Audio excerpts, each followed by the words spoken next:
Um, dois, três. Olá, nessa aula eu vou falar sobre os princípios da técnica e protocolos de ressonância magnética cardíaca. Conhecer os mecanismos de formação das imagens é importante para entender corretamente o padrão normal e as alterações. Então, pelo menos o básico da física e da parte computacional de formação das imagens é importante para a gente praticar a correta semiologia radiológica.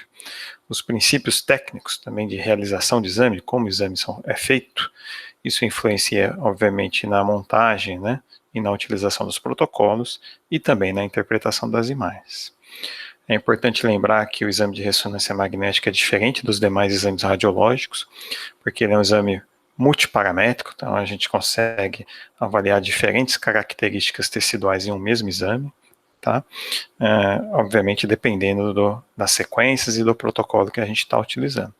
Isso é diferente do que a gente vê no raio-x, na tomografia e no ultrassom, que em geral a gente está analisando um tipo de característica, né?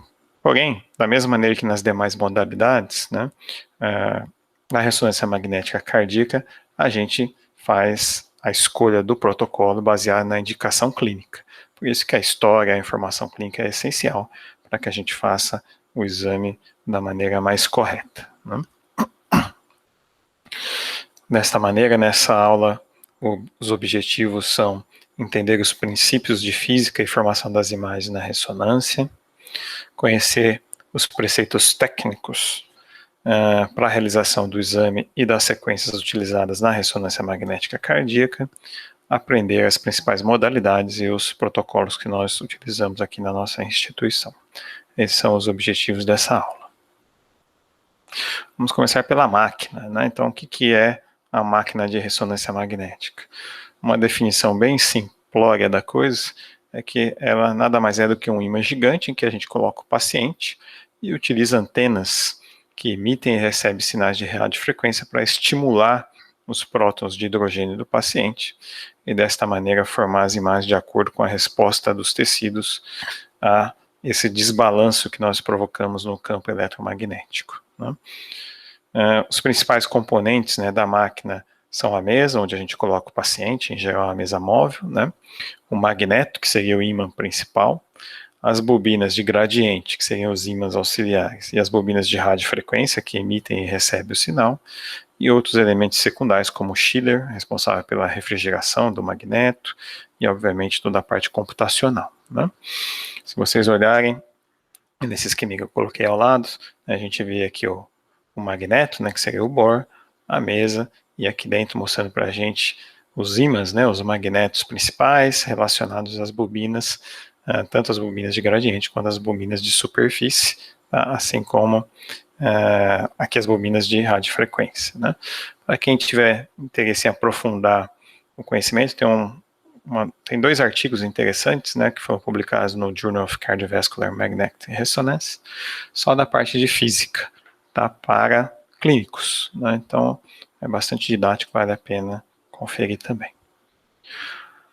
Alguns dados básicos, né, de máquina de ressonância que a gente tem que saber, né? Então se é um aparelho de campo aberto ou de campo fechado, né? Então aqui a nossa esquerda é uma máquina de campo fechado, a nossa direita é uma máquina de campo aberto. Se é de alto campo, né, se tem pelo menos 1 Tesla, a capacidade do magneto, ou se é de baixo campo, né?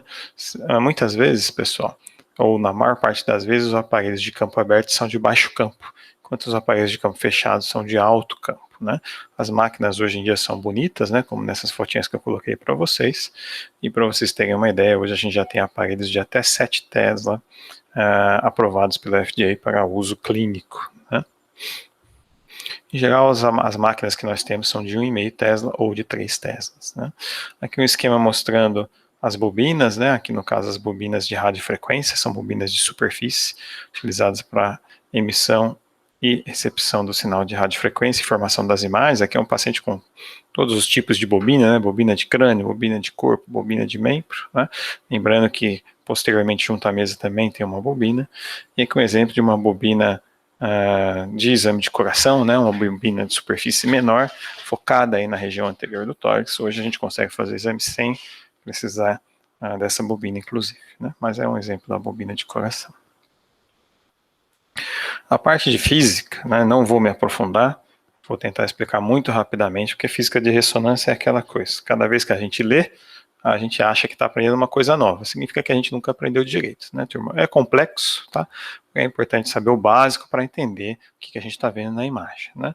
Então, a imagem da ressonância magnética nada mais é do que uma mensuração da atividade eletromagnética do núcleo do átomo. No caso, a gente usa o hidrogênio, né, que é um próton de carga positiva, abundante no corpo, principalmente na molécula da água. Os prótons com carga positiva possuem um movimento natural chamado de movimento de spin, e esse spin ele gera um pequeno campo magnético. Tá?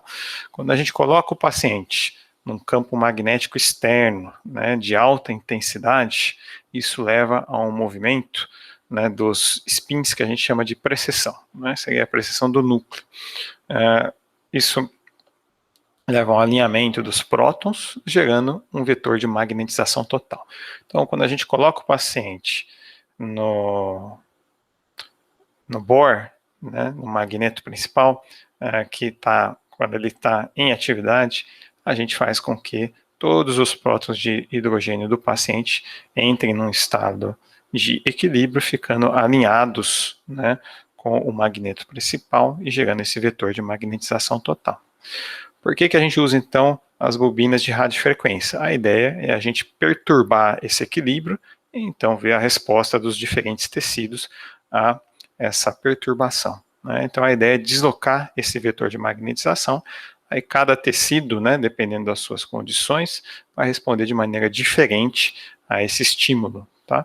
Quando a gente diminui, né, ou a gente tira o estímulo, a gente vê como que há essa volta ao estado de equilíbrio, tá? Então, nada mais é do que brincar com os spins, né? A gente, então, essa volta ao equilíbrio, ela é chamada de relaxação. A gente tem dois tipos de relaxação. Uma relaxação longitudinal, que a gente chama também de T1, que está relacionado com a interação do spin com o meio, e a relaxação transversal, que a gente também chama de T2, que está relacionada com a interação entre os spins, tá? Além disso, a gente tem também o que é chamado de T2 estrela, que tem uma influência importante da heterogeneidade do campo. Então, não tem a ver só com a relação do spin com o que está acontecendo em volta, tá? Porém, são esses três tipos de relaxação que formam a imagem, né, através da modulação do sinal. Vou mostrar um videozinho aqui rápido, que explica a ideia da precessão, baseada num experimento simples.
Pessoal, imagina que o giro da roda no próprio eixo é o spin, que o japonês de jaleco é o nosso magneto, né? É o nosso Bohr, e obviamente como foi explicado, a gente tem um movimento de precessão, tá? E os pulsos de radiofrequência são movimentos externos, né? Eu imagino que seria um segundo observador tentando ali alterar o sentido de rotação, né, da precessão, né, o movimento de precessão. Bem, é então formado um sinal, né, que é recebido pela bobina e é transformado, né, num espaço K. Tá? Espaço K nada mais é do que a informação computadorizada temporária que vai originar a imagem. Né? Aqui à nossa direita tem uma representação do espaço K. O espaço K, depois através da transformada de Fourier, ela forma a imagem na escala de cinza, a imagem que a gente vê no computador. Tá? Mas é interessante conhecer as propriedades do espaço K, porque muitas vezes a gente brinca com essas propriedades para ganhar tempo na aquisição das imagens. Tá, turma? E aqui à nossa esquerda eu coloquei só um esqueminha mostrando de maneira também mais didática, né, o que é o spin, o que é a precessão, o que acontece quando a gente coloca no magneto, né, o equilíbrio, o vetor de magnetização total, e aqui como que a gente brinca, né, com esse vetor para obter as medidas de relaxação T1, relaxação T1 ou longitudinal, relaxação T2 ou transversal, aqui, né, e o T2 estrela.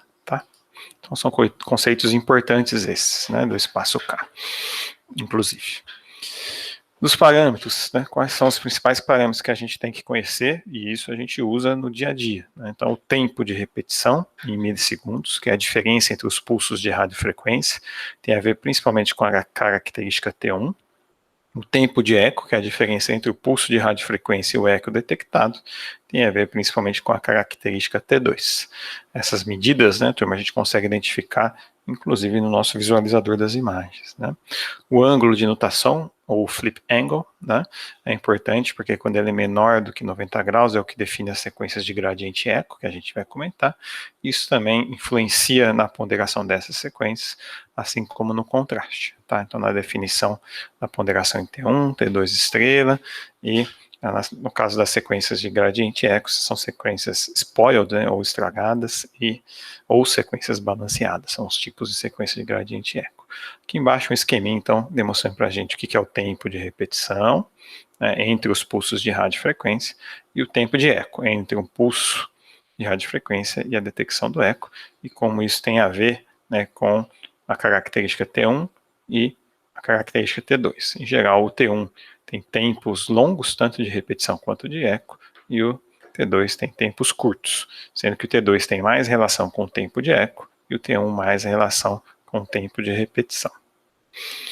Outros parâmetros também são importantes de conhecermos, é o field of view, né, o tamanho do nosso campo de visão, a fase de aquisição das imagens, a espessura de corte, o gap e o número de excitações. São todos parâmetros que têm relação com as características, né, de resolução espacial, de resolução temporal e resolução de contraste da nossa imagem. O básico do básico, né, turma, é a gente lembrar que nas imagens ponderadas em T2, o líquido é brilhante, como eu vejo nessa imagem esquerda da coluna cervical, o líquido cefalorraquidiano é brilhante. Nas imagens ponderadas em T1, o líquido fica escuro, como eu vejo nessa imagem sagital à direita da coluna cervical, o líquido cefalorraquidiano, ele fica escuro. Tá? E, como eu comentei com vocês, os tempos de repetição e os tempos de eco são característicos. Né? Em geral, no T1 são longos, principalmente o tempo de repetição, e no T2 são curtos, mas isso também depende do tipo de sequência, se é uma sequência baseada em spin eco ou uma sequência baseada em gradiente eco. Tá? A gente vai comentar isso melhor em seguida. E o que a ressonância magnética cardíaca tem de diferente dos demais exames? Né? Principalmente que a gente faz a aquisição das imagens com a sincronização cardíaca, então a gente adquire as imagens em sincronização com os batimentos cardíacos, e a gente utiliza muito as imagens de cine-ressonância, que a gente utiliza menos nos outros nos exames de outras partes do corpo, né? Como que a gente faz a sincronização com o batimento cardíaco? A gente usa o eletrocardiograma. Então a gente usa um gate cardíaco, aqui está um exemplo do aparelho, né? Que vai fixado aí a porção anterior do tórax do paciente. É um eletrocardiograma vetorial, né? Mais simplificado, tá? E muitas das vezes a gente também usa um eletrocardiograma respiratório para ajudar. Então o que a máquina faz, né? Ela reconhece o QRS como a sístole, tá? Então se vocês observarem aqui, ó, cada tracinho desse é o que a máquina está reconhecendo como a sístole ventricular, e dessa maneira a gente identifica o ciclo cardíaco para sincronizar a aquisição das imagens com o ciclo cardíaco. Tá? Uma coisa importante é que a gente vai ver as imagens em cine, né, as coisas mexendo, porém, a maioria das vezes não é real time, né, o computador nos engana, ele faz reconstrução das imagens adquiridas em vários ciclos cardíacos, a gente não está vendo um único ciclo de verdade, esse é um conceito importante, né? E é isso aqui que a gente obtém, né? Então, uma imagem dinâmica, né, mostrando o movimento cardíaco aqui, um eixo de 3 câmaras, não trata de saída horizontal do ventrículo esquerdo. Então a gente vê o átrio esquerdo, a válvula mitral, o ventrículo esquerdo, a válvula aórtica, e a gente consegue ver o sangue, né, se movimentando, assim como a abertura e fechamento das válvulas. Essa é uma imagem de cine, que é uma imagem de gradiente eco de sangue brilhante. E como é que eu sei, né, então, que aquela imagem é uma imagem de gradiente eco de sangue brilhante, né? Obviamente que vocês vão ver que, com o passar do tempo, né, essa identificação ela é quase automática, porém no começo é interessante fazer um treinamento e seguir um roteirinho para saber identificar as sequências e saber para que serve cada sequência.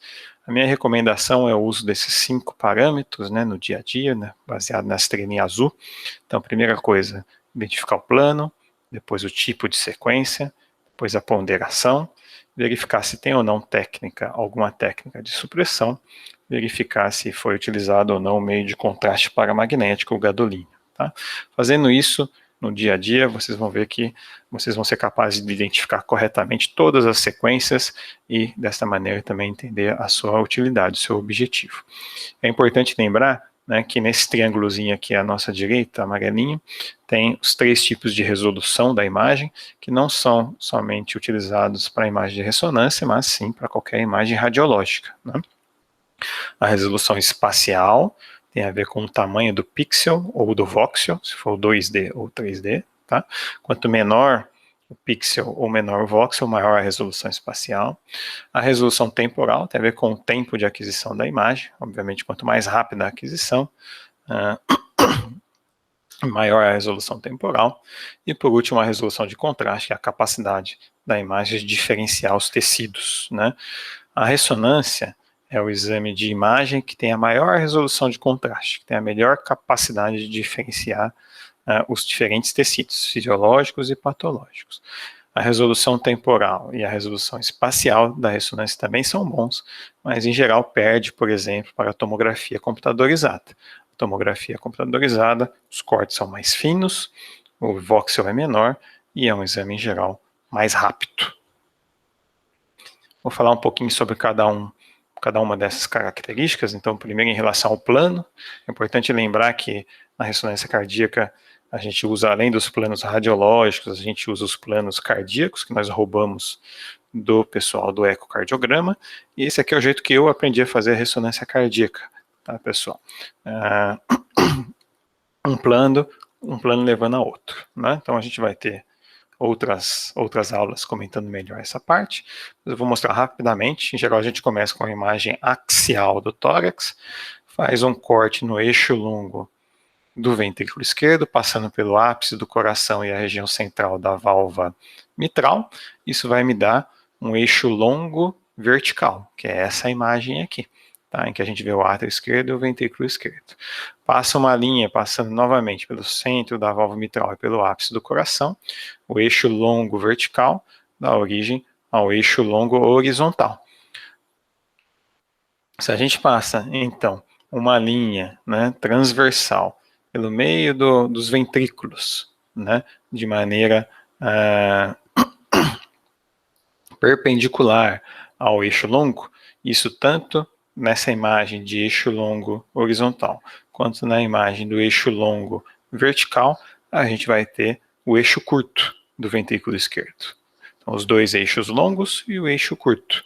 Passando uma linha no eixo curto, aqui pela região basal do ventrículo direito e pelo centro do ventrículo esquerdo, a gente vai ter o corte 4 câmaras, em que a gente observa o ato direito, a válvula tricúspide, o ventrículo direito, o septo interventricular, o ventrículo esquerdo, a válvula mitral, o ato esquerdo e o septo interatrial. Esse é o 4 câmaras, né? Então são os planos básicos, né? O eixo longo do ventrículo esquerdo, vertical e horizontal, o eixo curto e o corte 4 câmaras. A gente tem outros planos, né, que vão ser comentados aí em outra aula, tá, turma? Depois, olhar o tipo de sequência. Então, são dois grandes tipos de sequência de ressonância. As sequências baseadas em spin-eco e as sequências baseadas em gradiente eco. Todas as imagens, todas as sequências de ressonância magnética são subtipos de um desses dois tipos, ou spin-eco ou gradiente eco.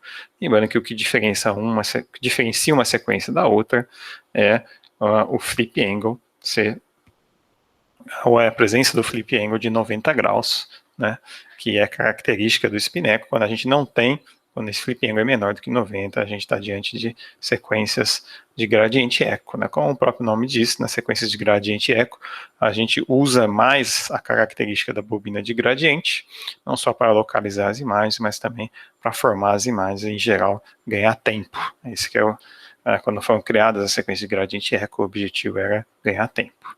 Outra coisa importante é ver se é uma sequência bidimensional ou uma sequência tridimensional.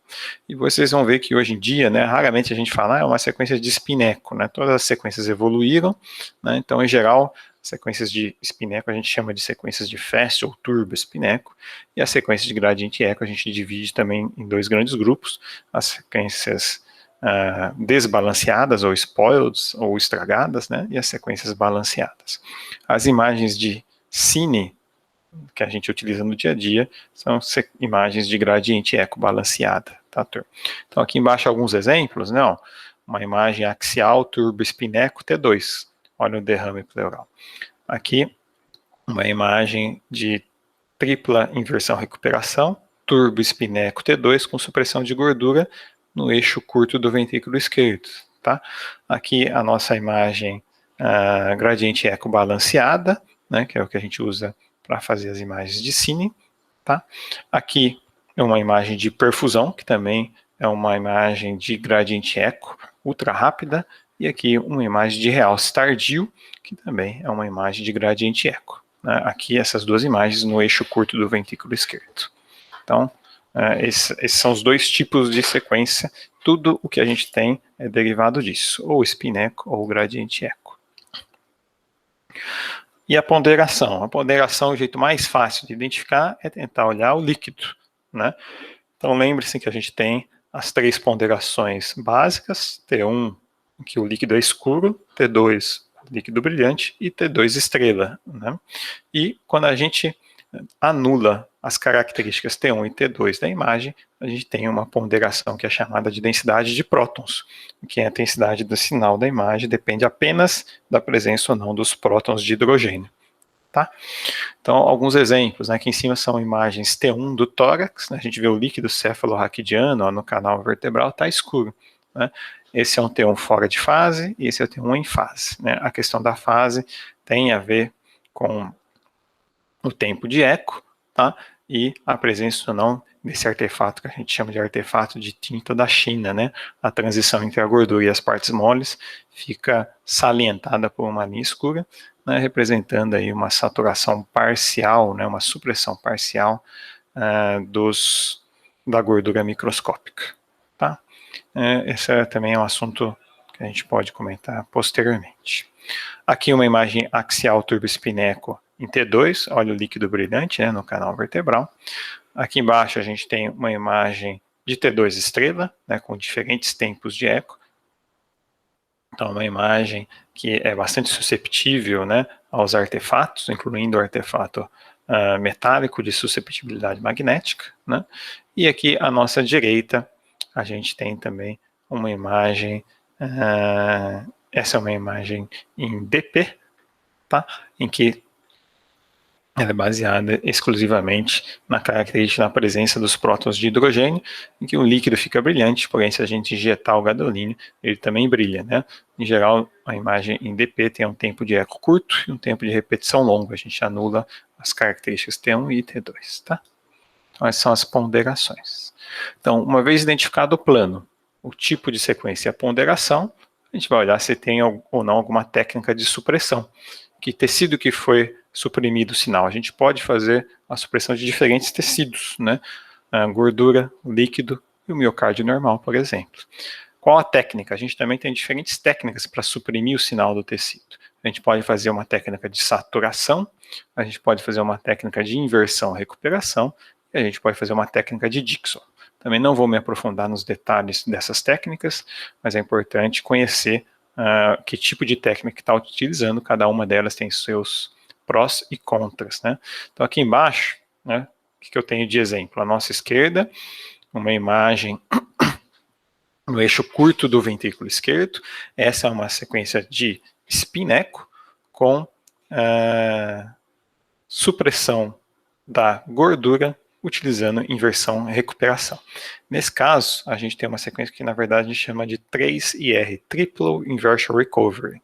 Por quê? Porque a gente usa 2 pulsos de inversão e recuperação para suprimir o sinal do sangue, o sangue fica preto, e um pulso para suprimir o sinal da gordura.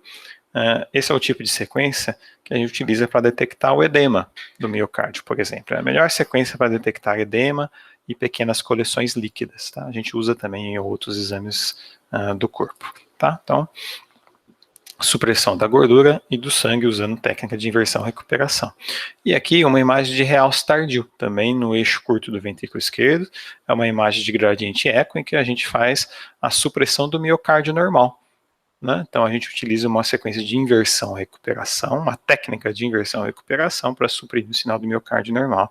Ele também suprime o sinal do músculo, do baço, né? E quem que brilha aqui? Quem brilha aqui é o gadolínio. Por quê? Porque é uma imagem ponderada em T1. Né? Olha o rinzinho aqui, ó, bem brilhante. Tanto que nesse tipo de imagem a gente usa como referência, né, o músculo e o baço, que tem que ficar pretinho, como o miocárdio normal, e quando tem realce patológico fica tão brilhante quanto o rim. Tá? Então são exemplos de técnica de supressão. E por último, obviamente, verificar se foi injetado ou não o gadolínio.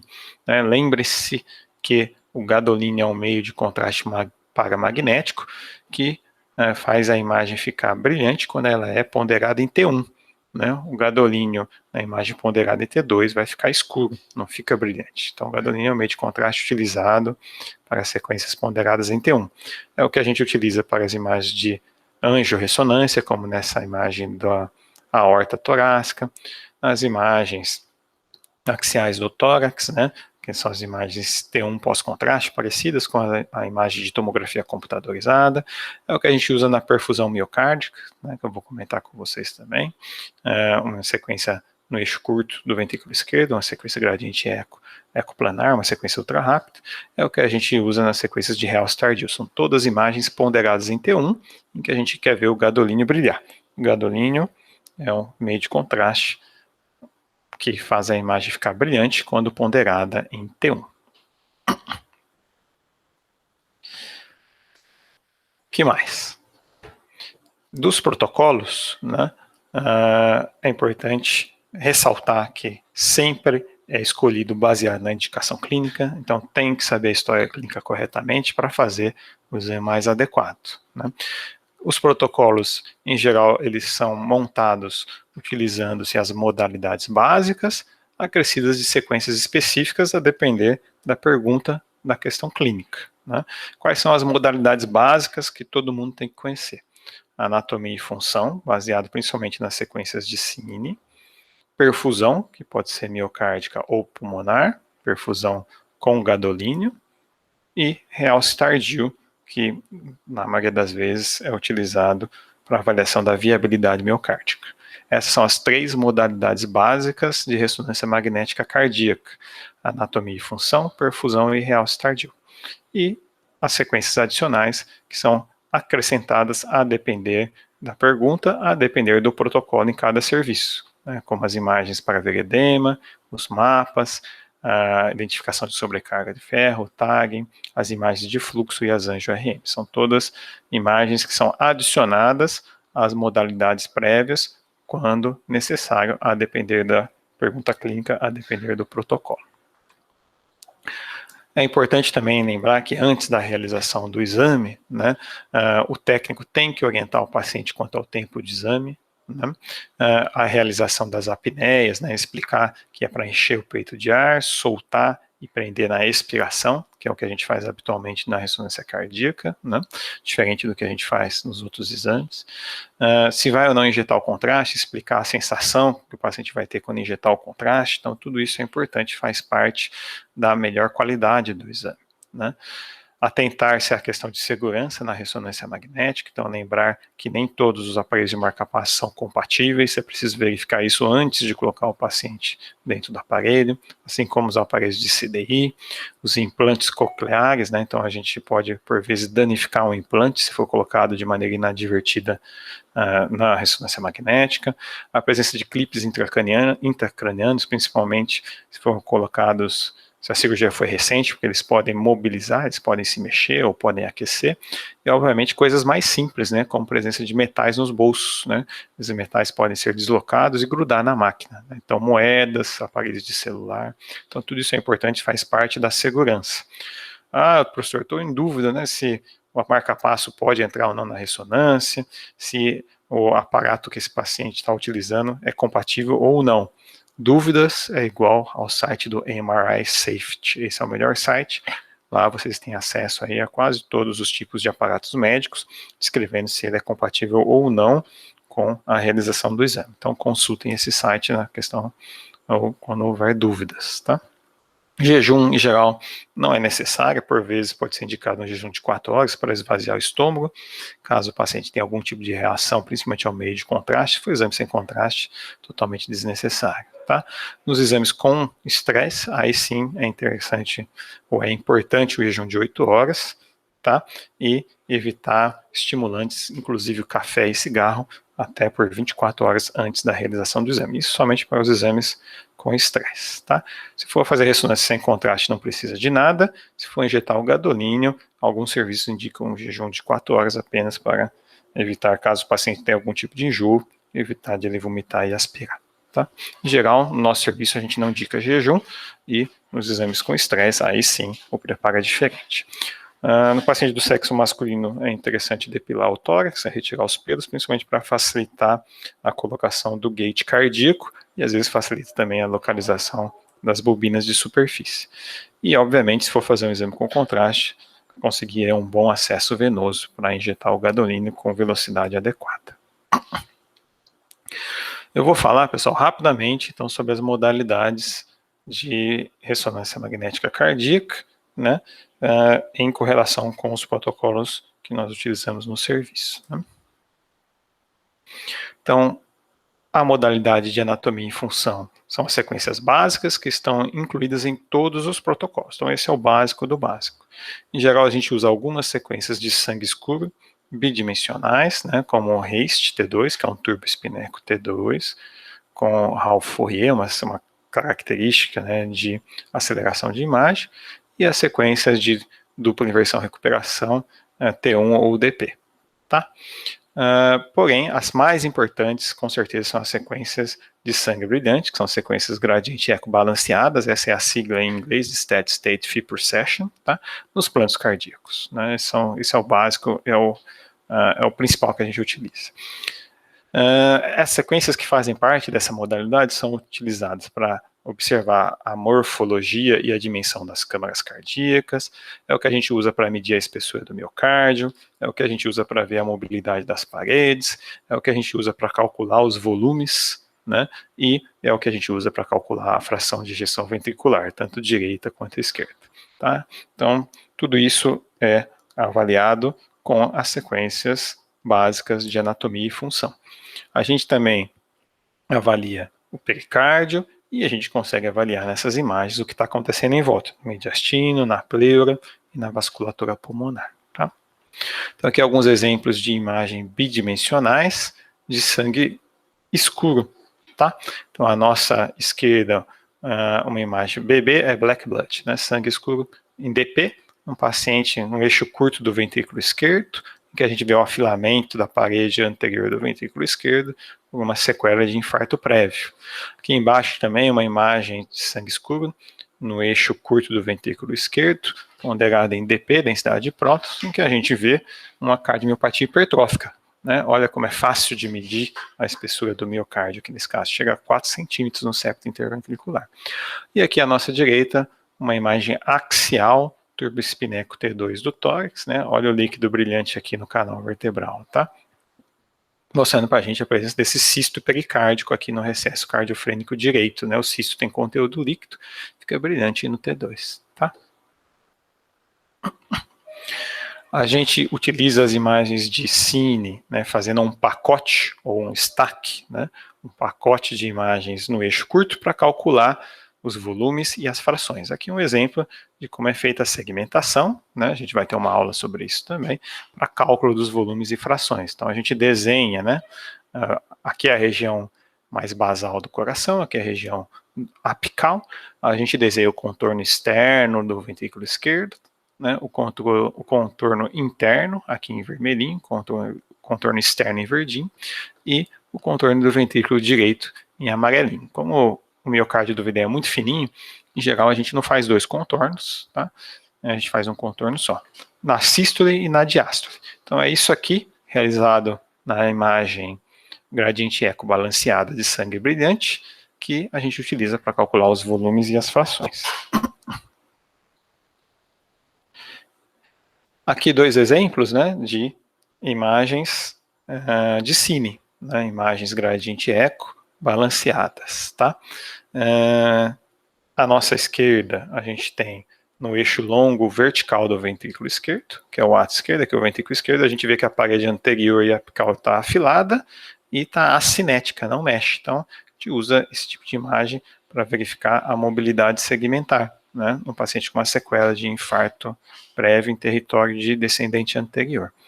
E aqui à nossa direita, a gente vê um paciente com dupla lesão valvar aórtica, em que a gente tem o jato aqui num trato de saída do ventrículo esquerdo, né, ou num plano de 3 câmaras, átrio esquerdo, ventrículo esquerdo e a raiz da aorta. Olha só que interessante, a gente vê a abertura da válvula com turbilhonamento do fluxo, né, o fluxo fisiológico, ele tem uma discreta queda de sinal, mas não é para ficar tão escuro como a gente vê aqui. Isso mostra para a gente a estenose, e olha que o jato de refluxo batendo na válvula mitral, né, que interessante. Né? Outra coisa importante que eu esqueci de comentar, mas essas sequências de gradiente eco de sangue brilhante, as sequências gradiente eco balanceadas de sangue brilhante, que são as imagens de cine, elas são sequências mistas do ponto de vista de ponderação. São sequências que têm característica T1 e T2. Tá, pessoal? É errado falar que a sequência cine é T2. O líquido é brilhante, tá? O sangue é brilhante, o líquido é brilhante. Olha o líquido aqui no canal vertebral. Porém, se vocês injetarem o gadolínio também brilha, né? Então, que é uma característica T1. Então, são sequências mistas, tem características T1 e T2. Então, em geral, a gente descreve como uma sequência gradiente eco balanceada, isso já infere que tem característica ou tem ponderação T1 e T2. Isso também é importante, tá? Porque hoje parte das imagens de realce tardio que nós utilizamos são feitas também com sequências desse tipo. Aqui um exemplo de um paciente com tetralogia de Fallot, né, em que a gente fez um pacote de imagens no eixo 4 câmaras. Né? Então, por exemplo, no protocolo de cardiopatia congênita, a gente pode fazer esse tipo de aquisição para entender melhor a anatomia. A gente faz um pacote de todo o coração, de imagens de todo o coração no plano 4 câmaras para entender melhor a anatomia. Isso a gente utiliza no nosso protocolo de cardiopatia congênita, tá? A segunda modalidade básica é a perfusão. Não é feita para todos os pacientes, tá? E deve ser feita sempre com o gadolínio.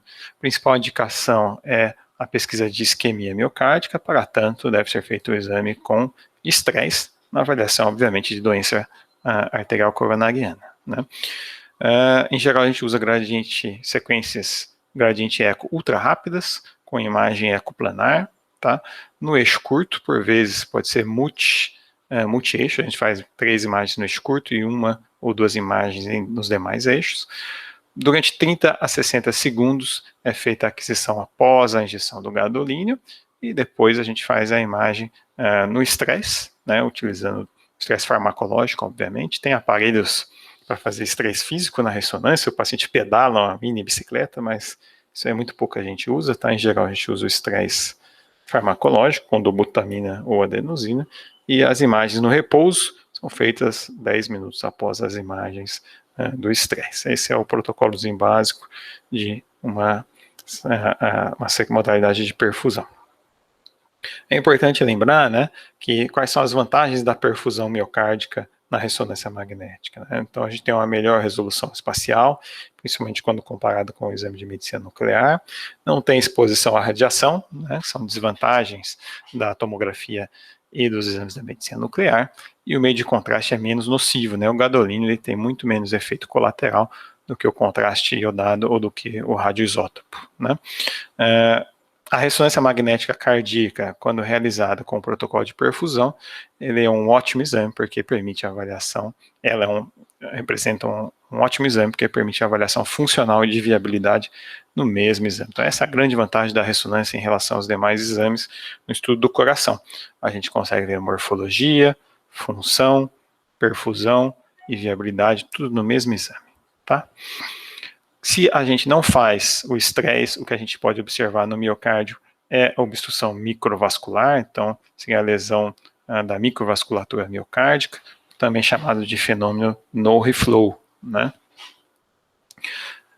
Pode ser útil também na avaliação de tumores, das neoplasias e na diferenciação dos pseudotumores, né? Então, por exemplo, identificação dos trombos, né, intracavitários, diferenciando dos tumores, né, como o mixoma, por exemplo. Aqui, à nossa esquerda, né, uma imagem de repouso e à nossa direita, uma imagem de estresse, né, sequências de perfusão cardíaca, tá? Mostrando para a gente a isquemia miocárdica. Cadê a isquemia, professor? Aqui à nossa direita, vocês vão ver que tem uma área de hiporrealce, ó, subendocárdica na parede septal. Essa é a isquemia. Sempre a gente comparando com a imagem de repouso, né? Olha só, tem que ter uma perfusão homogênea e simétrica do miocárdio. São duas imagens de gradiente eco no eixo curto, tá? A gente em geral faz assim. Compara uma imagem com a outra para detectar a região de isquemia.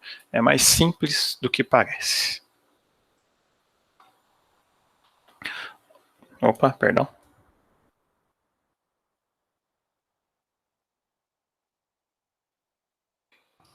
Aqui uma imagem de perfusão sem estresse, né? Então serve para a gente ver o fenômeno do no reflow ou da obstrução microvascular, que é um paciente com uma sequela importante de um infarto prévio, né? Pegando aí toda a região do ápice do ventrículo esquerdo, parte da parede ventricular, e a gente vê aqui, ó, na imagem de perfusão, uma deficiência de perfusão pelo fenômeno do no reflow. Então, se não fizer o estresse, é esse o valor dessa sequência na avaliação do miocárdio.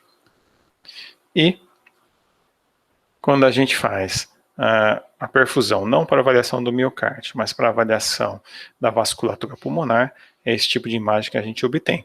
São imagens 4D, né? Então tem as 3 dimensões espaciais mais uma dimensão temporal, permite a gente avaliar um bloquinho tridimensional à esquerda, ó, com toda, aqui no plano coronal, né, com a perfusão homogênea dos pulmões, ó, bilateralmente, e a nossa direita, a avaliação no tempo, né, então a perfusão pulmonar ela tem que ser simétrica e homogênea, tá? Olha só, perfundindo tanto o pulmão direito quanto o esquerdo ao mesmo tempo. A gente utiliza a perfusão pulmonar, principalmente na avaliação da hipertensão pulmonar. Então, no nosso protocolo de hipertensão pulmonar, em vez de fazer a perfusão miocárdica, a gente faz a perfusão pulmonar. E as imagens de realce tardio? A gente vai ter aula só sobre realce tardio, né? Qual é o objetivo? Avaliar necrose e fibrose miocárdica, principalmente. Então, no estudo da doença arterial coronariana, na avaliação das miocardites, na avaliação das demais miocardiopatias, na avaliação de sarcoidose, na avaliação de amiloidose, endomiocardifibrose, de tumores, tá? Então, principalmente no estudo das doenças do miocárdio, o realce tardio é a principal sequência, a sequência mais importante, né? Em geral, a gente faz imagens de gradiente eco com técnica de supressão do miocárdio normal, utilizando inversão-recuperação nos diferentes planos. Podem ser imagens bidimensionais ou tridimensionais. Quando a gente quer adquirir uma imagem tridimensional, a gente usa uma técnica de inversão-recuperação mais rápida, né, chamada de PSIR. Mais comumente a gente faz um pacote de imagens no eixo curto, tá? E é importante que o realce tardio tenha esse nome, porque a gente faz a aquisição das imagens um tempo depois da injeção do meio de contraste paramagnético, né? Então a gente tem que esperar de 10 a 20 minutos, né? Porque a gente quer detectar principalmente a característica de necrose ou de fibrose, de extravasamento do meio de contraste e dessa retenção do meio de contraste no espaço extracelular. A dose injetada de gadolínio, em geral, é de 0,1 a 0,2 milimol por quilo de peso do paciente, tá, turma? Essa é a dose recomendada. No máximo, uma dose total de 0,2 milimol por quilo. A gente faz uma sequência de TI Scout, né, para identificar qual que é o melhor tempo de supressão do miocárdio normal. Em geral, fica entre 200 e 300 milissegundos. Isso aumenta a resolução de contraste da nossa sequência, da nossa imagem, né? TI seria o tempo de inversão, tá? No contexto da doença coronariana, né, quando a gente tiver um realce que envolve mais de 50% da espessura do miocárdio, uma transmuralidade maior que 50%, a gente está diante de um miocárdio não viável. Isso vai ser comentado melhor com vocês na aula de realce tardio, né? E é importante lembrar que a fibrose é um marcador prognóstico em praticamente todas as doenças miocárdicas.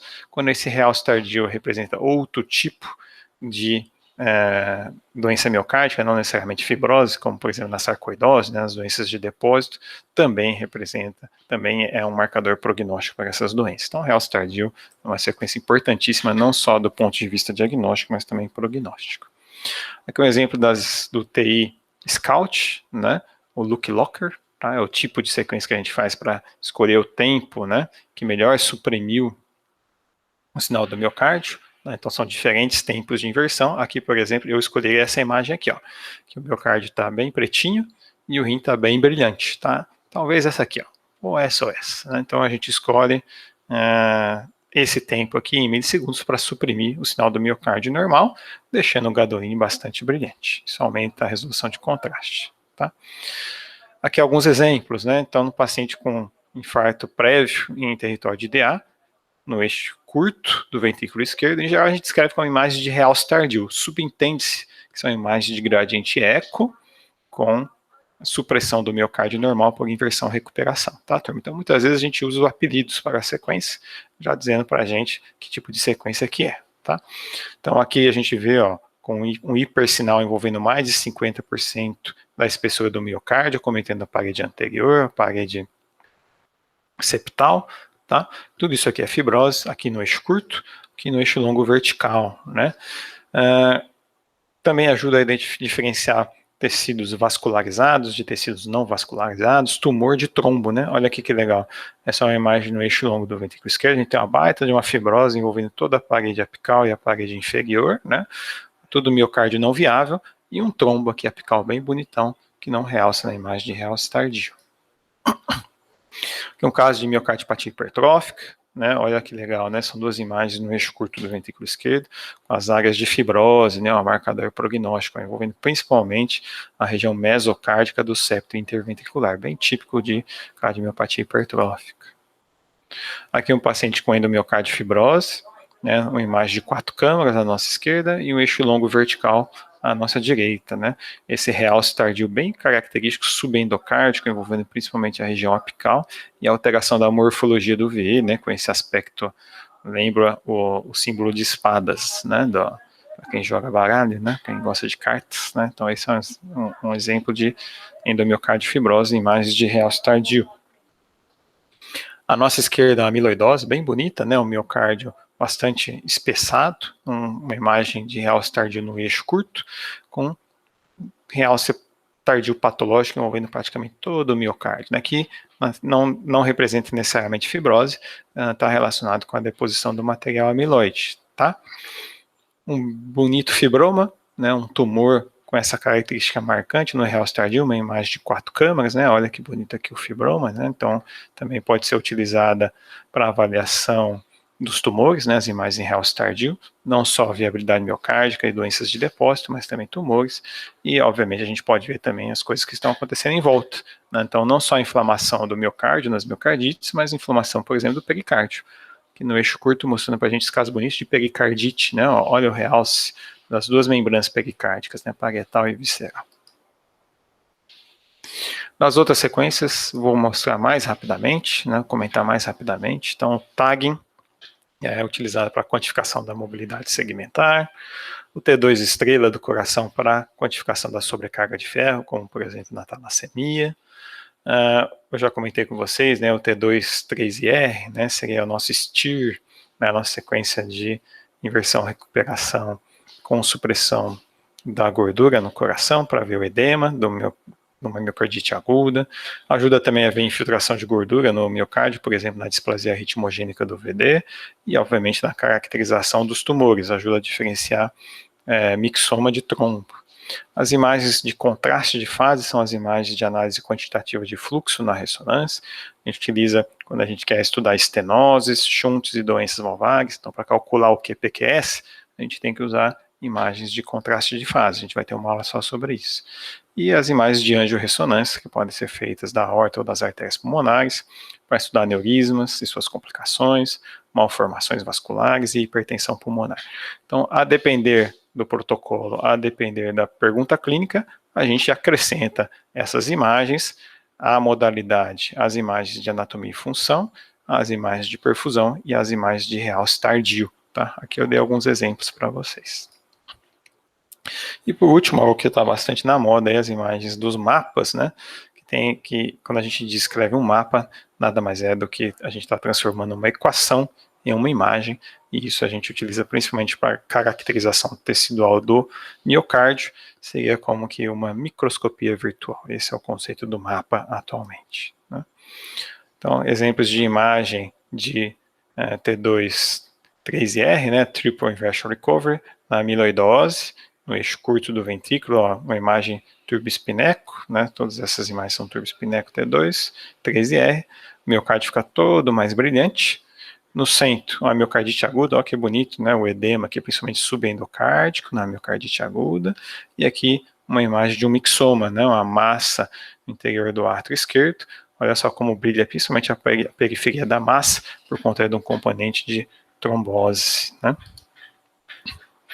Aqui é um exemplo de imagens de T2 estrela no eixo curto, mostrando para a gente a sobrecarga de ferro cardíaco, né. No tempo de eco mais curto, o miocárdio tem um sinal intermediário, no tempo de eco mais longo, o miocárdio perde bastante sinal, mostrando para a gente a presença de sobrecarga de ferro. Aqui é uma imagem bonita, no caso de coarctação de aorta, a angiorressonância mostrando para a gente que o estreitamento na região do istmo aórtico, a circulação colateral. A gente usa as sequências de contraste de fase, né?